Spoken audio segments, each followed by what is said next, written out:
ท่านผู้ชมนี่เป็นบรรยากาศสดๆของการเข้ากราบสักการะบูชาพระธาตุเขี้ยวแก้ว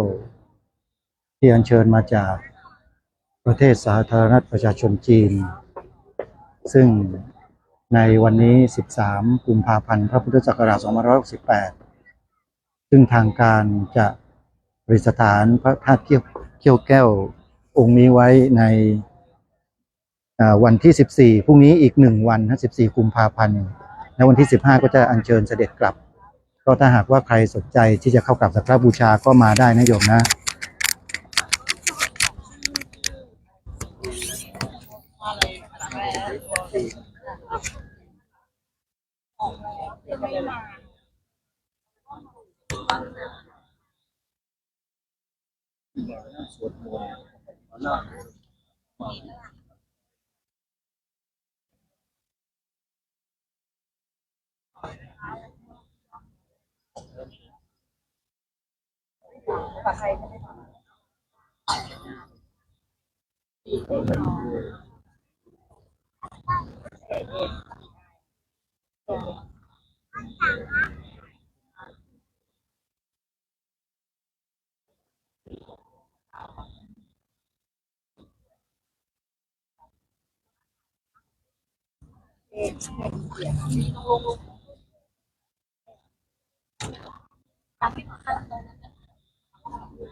ท่านสาธุชนญาติโยมสาธุชนนั่นนี่คือภาพบรรยากาศของศรัทธาสาธุชนที่เข้ามากราบสักการะบูชาพระธาตุเขี้ยวแก้วบริเวณมณฑลพิธีท้องสนามหลวงนะโยมนะถ้าหากว่าสาธุชนที่สนใจจะเข้ามากราบสักการะบูชายังเหลือเวลาอีก1วันคือวันพรุ่งนี้14กุมภาพันธ์ท่านสาธุชนก็สามารถเดินทางเข้ามากราบสักการะบูชากันได้ณขณะนี้13กุมภาพันธ์นะช่วงเวลาประมาณเกือบ2 ทุ่มผู้คนก็ยังเข้ามากราบสักการะบูชาอย่างไม่ขาดสายเลยณขณะนี้เห็นในภาพนะฮะก็ถือว่าเป็นนิมิตหมายที่ดีของประเทศไทยของเรานะที่พุทธศาสนิกชนคนไทยเรายังมีศรัทธาในพระบวรพุทธศาสนาอย่างเหนียวแน่นเลยทีเดียว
ไม่ขึ้นเนาะทันทีเลยใช่ใช่สาธารณะอยู่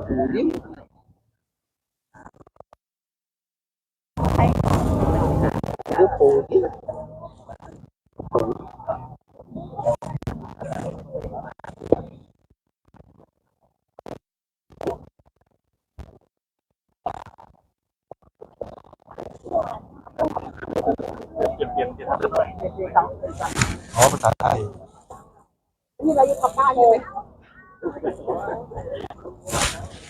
เป็นภาษาไทยแล้วมาปลูกป่าอยู่ซื้อเพิ่มก็เกิด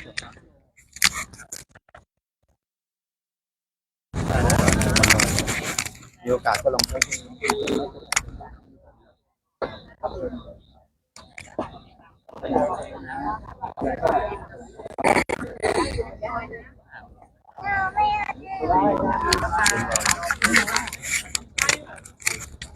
นะเวลาในค่ำคืนนี้ก็เหลืออีกไม่มากแล้วท่านผู้ชมนะเดี๋ยวก็คงจะปิดสถานที่นะอาตมาภาพเองเดี๋ยวจะเข้าไปกราบสักการะบูชาด้านในสักนิดหนึ่ง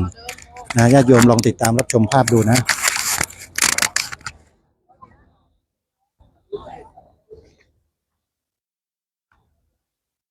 ขอช่วงจังหวะที่สะดวกแล้วจะเข้าไปด้านในสักนิดหนึ่ง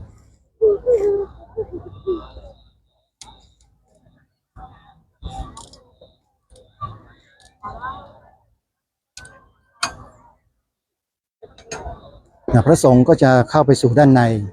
อย่างที่ญาติโยมได้เห็นภาพอยู่ในขณะนี้นะฮะอาตมาภาพก็จะเข้าไปสู่ด้านในไปกราบสักการะบูชาสวดมนต์สักครู่หนึ่งนะญาติโยม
จาก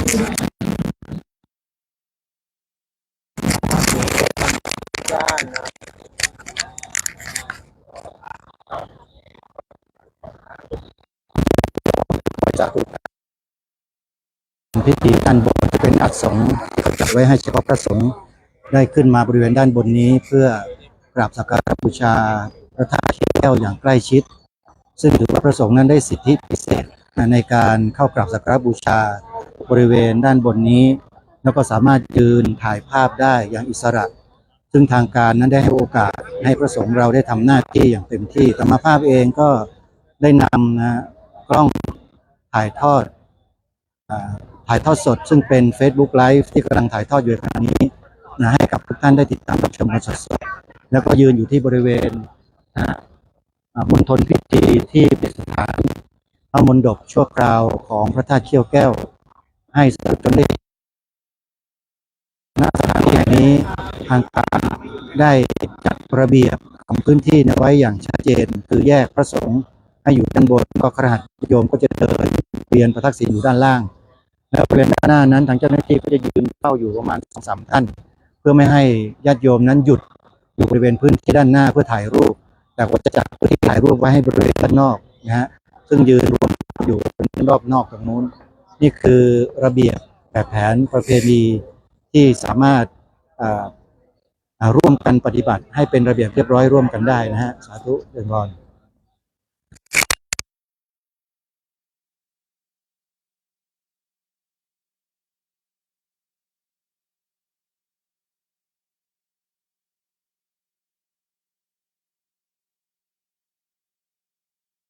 วันนี้จึงมีโอกาสมาก็ขอเชิญชวนญาติโยมนะใครที่จะเข้ามาสักการะบูชาก็เชิญได้วันพรุ่งนี้มานั้นผ่านการให้หลายส่วนขอเชิญญาติโยมเหลืออีกวันเดียววันพรุ่งนี้ขอเจริญพร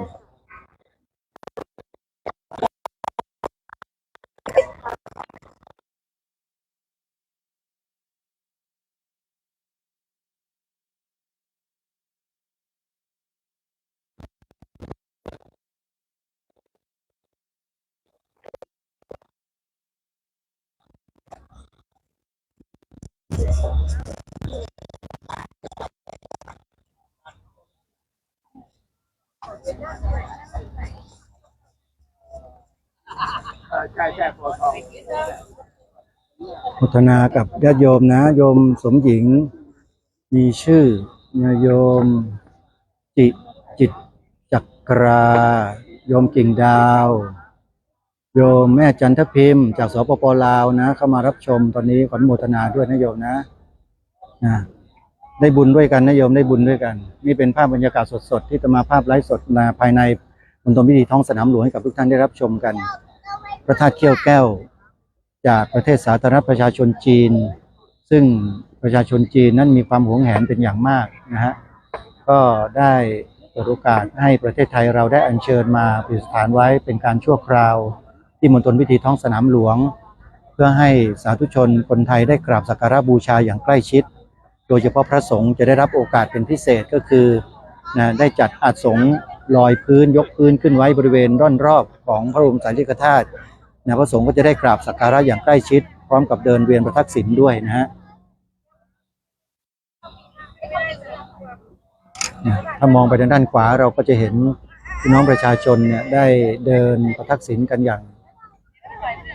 เต็มไปหมดไม่หยุดเลยนะโยมนะยังไม่หยุดเลยนะจะโพสต์ให้ทุกท่านได้เห็นภาพกัน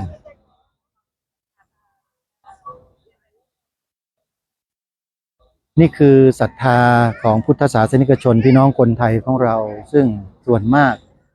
เกือบ100%จะนับถือพระพุทธศาสนาแล้วเมื่อทราบว่า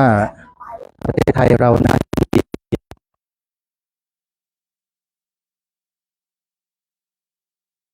เข้ามากราบสักการะบูชาสิ่งที่ตนเองเคารพเราคือพระบรมสารีริกธาตุต่างๆที่ได้เอ่ยเชิญมา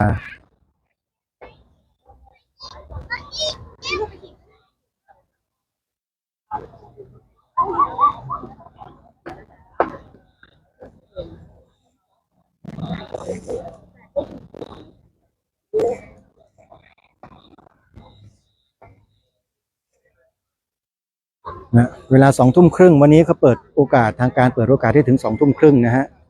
งั้นผู้คนที่ยังมาช่วงเวลาที่ทางการกำหนดไว้ทุกๆวันคือเวลา20:00นั้นก็มีโอกาสที่จะยืดเวลาไปครึ่งชั่วโมงนะครับใครที่ยังมาไม่ทันก็มาได้นะฮะสาธุชนเขาขอเชิญได้ยังมีโอกาสนะครับ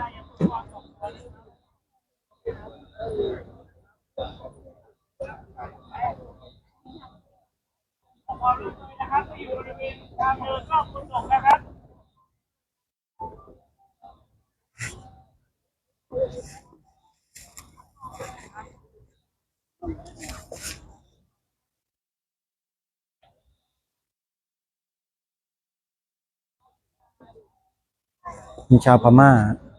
ยอมดูชาวพม่านะก็คืออย่างนี้เลยถามมากนะชาวพม่าเนี่ยเขาจะกราบลงกับพื้นอย่างนี้เลยนะฮะ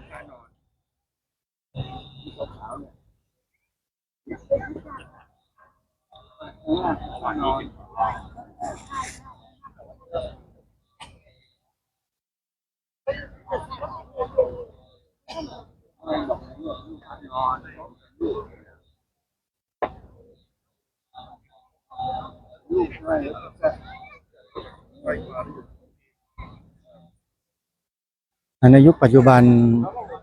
เราต้องยอมรับกันทุกฝ่ายทุกภาคส่วนนะครับว่าโลกโซเชียลมีเดียสื่อสารมวลชนที่ไร้พรมแดนนั้นเป็นสิ่งที่ผู้คนในสังคมโลกต่างก็ให้การยอมรับแล้วก็ใช้ประโยชน์อย่างกว้างขวางในการบอกข่าวประชาสัมพันธ์ถ่ายทอดเรื่องราวต่างๆเหตุการณ์ต่างๆให้กับผู้คนในสังคมได้รับรู้รับทราบร่วมกันเพราะนั้นเรื่องเหล่านี้เองทางคณะสงฆ์ก็เปิดโอกาสให้พระสงฆ์เรานั้นสามารถใช้สื่อเนี่ยเผยแพร่สิ่งที่เป็นประโยชน์เป็นสาระและก็ที่มีคุณค่าให้กับผู้คนในสังคมได้รับรู้รับทราบเพื่อร่วมอนุโมทนาบุญร่วมกันได้ในฐานะที่กระผมและอาตมาภาพเองเป็นหนึ่งในผู้จัดทำสื่อสถานีโทรทัศน์วิทยุของคณะสงฆ์มาตั้งแต่เริ่มต้น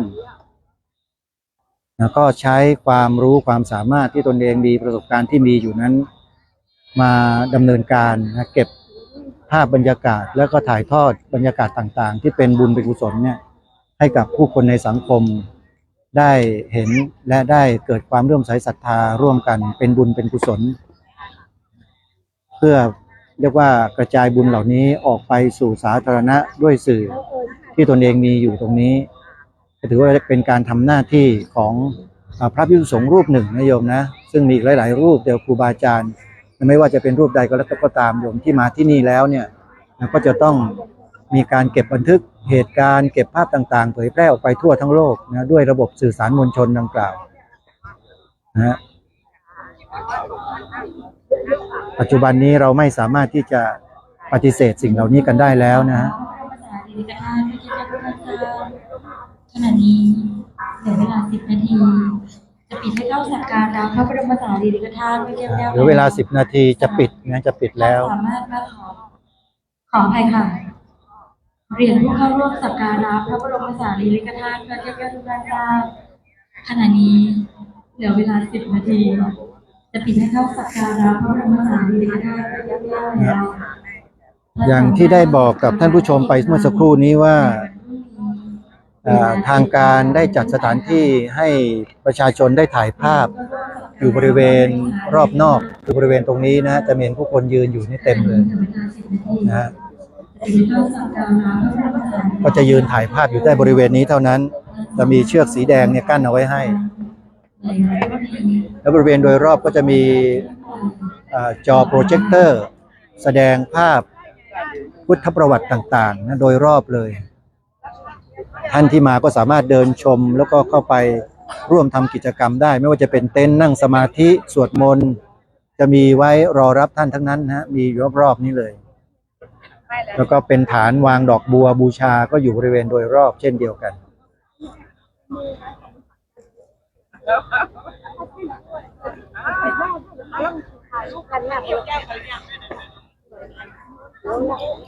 พอหันมาทางด้านขวา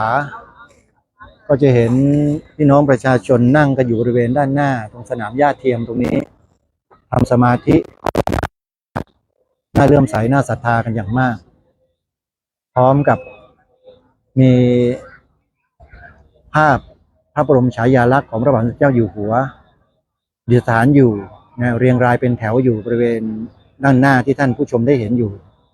นะฮะเป็นพระบรมฉายาลักษณ์ของพระบาทสมเด็จพระเจ้าอยู่หัวนะญาติโยมนี่ฮะได้จัดแสดงไว้ให้พี่น้องประชาชนคนไทยเราถวายบังคมแสดงความจงรักภักดีแด่พระองค์ท่านเนื่องในโอกาสเฉลิมฉลองพระชนมายุครบ6 รอบ 72 พรรษาของพระบาทสมเด็จพระเจ้าอยู่หัวนั่นเอง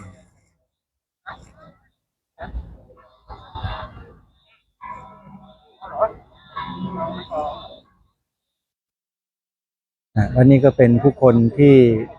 เข้ามานั่งอยู่บริเวณภายในเพื่อสงบจิตสวดมนต์ภาวนาให้กับตนเองเพื่อเป็นบุญเป็นกุศลนะนี่คือศาสนาพุทธนะโยมนะศาสนาพุทธถือว่าให้สิทธิและเสรีภาพแก่ผู้คนในสังคมและประกอบกองการกุศลได้ตามสิทธิเสรีภาพของแต่ละท่านแต่ละคนอย่างอิสระ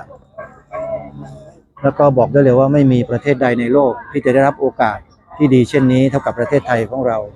ที่ประชาชนนั้นได้สิทธิได้ความสะดวกในการบำเพ็ญกองการกุศลได้อย่างเหมือนอย่างประเทศไทยของเราแล้วนะฮะ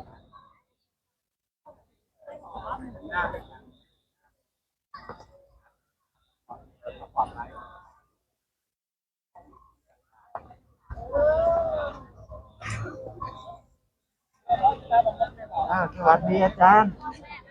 ครับสวัสดีครับหลวงพ่อโอ้จากที่ไหนเนี่ยอยู่นนทบุรีครับเนอะโอ้สาธุ วัดกล้วยที่วัดกล้วยโอ้ยตลอดถามว่าโต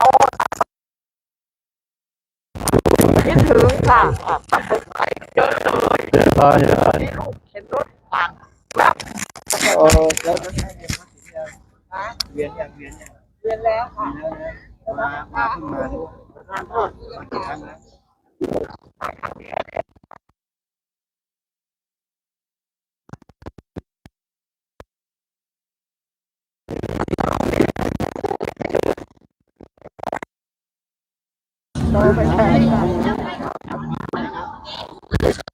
เจริญสุขไม่ได้ไปเยี่ยมแม่เลย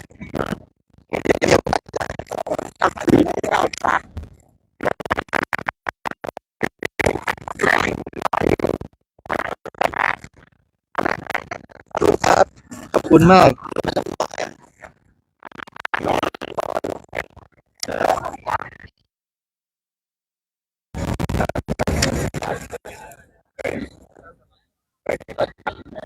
ทีวีใช่พันโยกโทรหาวันนี้มีบุญ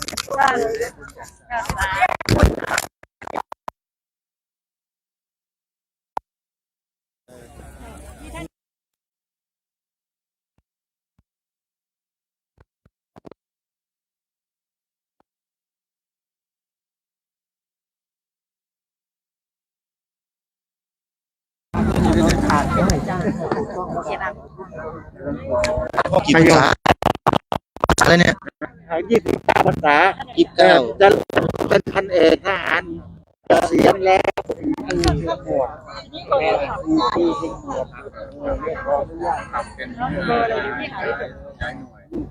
สร้างหน่วย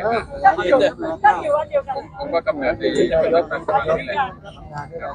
คุณแม่บอกโอ้ยฉันหน่อยท่านประหลัดนรงค์ก็นิดหน่อยที่คนอะไรมา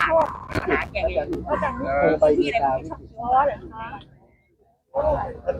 เห็นหลวงปู่ดวงฟันด้วยกันไปกันนะลงฟันเดี๋ยวค่ะฟันแล้ว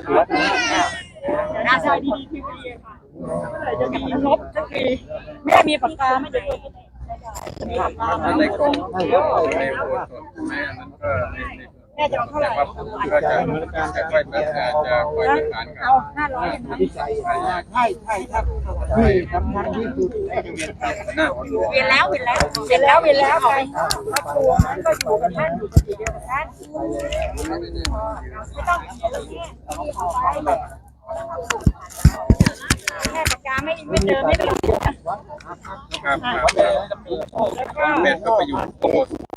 ย้ายไปโอ้ครับรู้จักครับ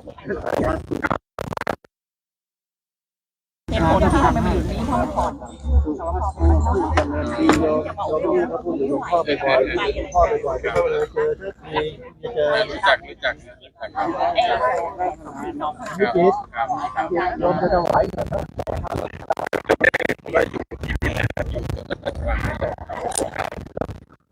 ไม่มีครับใช่ครับอาจารย์นี่ครับ ใส่ย่ามเลย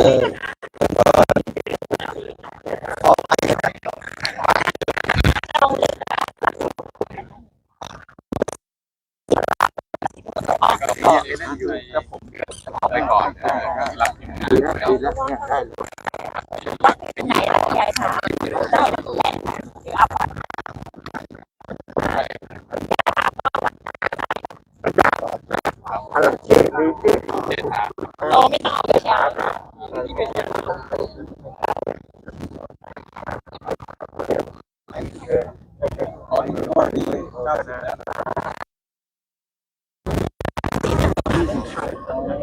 ยืนจังเลย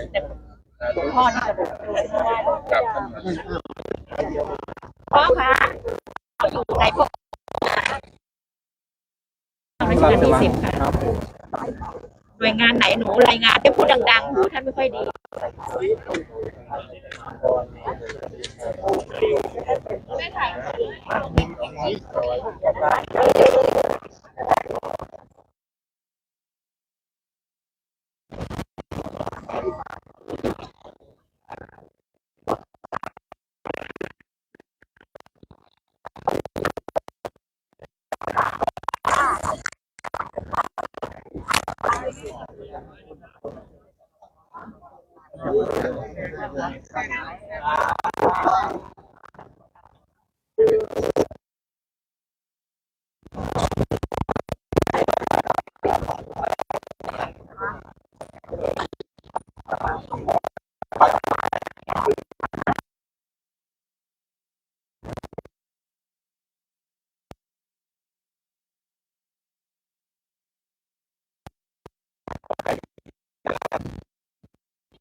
โยมอาตมาขอลง